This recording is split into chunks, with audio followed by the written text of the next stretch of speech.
সম্মানিত দর্শক মণ্ডলী, আসসালামু আলাইকুম রহমতুল্লাহ। আজকে এই বাস নিয়ে একটি কৌতুক আপনাদের সামনে আমি মোহাম্মদ কামরুল হাসান শান্ত বলতে যাচ্ছি। দয়া করে কৌতুকটি সবাই শোনার চেষ্টা করবেন এবং ভিডিওটা শেষ পর্যন্ত থাকবেন। এক বাঙালি কিছু বাস আর কিছু কাঠখুঁটা নিয়ে, কিছু প্যারাগ নিয়ে তিনি বিদেশে ভ্রমণ করছেন। ভ্রমণ করার পরে সে রাত্রেবেলা ওই বাস কাঠখুঁটা দিয়ে একটি ঘর বানিয়েছেন। ঘর বানানোর পর রাত্রেবেলা তিনি ওই ঘরের মধ্যে শুয়ে পড়েছে। সকালবেলা ঘুম থেকে উঠে দেখে তার ঘরের ভিতরে সমস্ত মালপত্র চুরি হয়ে গেছে। এখন এক দোকানদারের কাছে গিয়ে বলছে, ভাই এখানে পুলিশ স্টেশনের নাম্বারটা একটু চাচ্ছিলাম। তখন পুলিশ স্টেশনের নাম্বার তাকে দেওয়া হয়। দেওয়ার পরে এখন তিনি পুলিশ স্টেশনে কিভাবে মোবাইল করতেছে। Hello, police station? ইয়েস।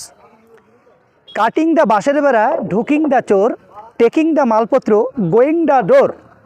এখন থানা থেকে পুলিশ বলতেছে, হোয়াট ইজ দ্য বাঁশের বেড়া? এখন এ বলতেছে, বাঁশের বেড়া ইজ দ্য খাড়া খাড়া, উপর দিয়ে প্যারাগ মারা। এখন পুলিশ স্পটে সঠিকভাবে দেখার জন্য এসেছে ব্যাপারটা কি। কাটিং দ্য বাঁশের বেড়া, ঢুকিং দ্য চোর, টেকিং দ্য মালপত্র, going the door. What is a বাঁশের বেড়া? বাঁশের বেড়া ইজ দ্য খাড়া খাড়া, উপর দিয়ে প্যারাগ মারা। এই আনকমন কথা আমরা তো শুনি নাই। এই প্র্যাকটিক্যাল করার জন্য পুলিশ সরাসরি স্পটে চলে আসছে। এসে এখন ওকে বলছে, হোয়াট ইজ এ বাঁশের বেড়া? কয় স্যার, ব্যাম্বু ইজ খাড়া খাড়া, উপর দিয়ে প্যারাগ মারা।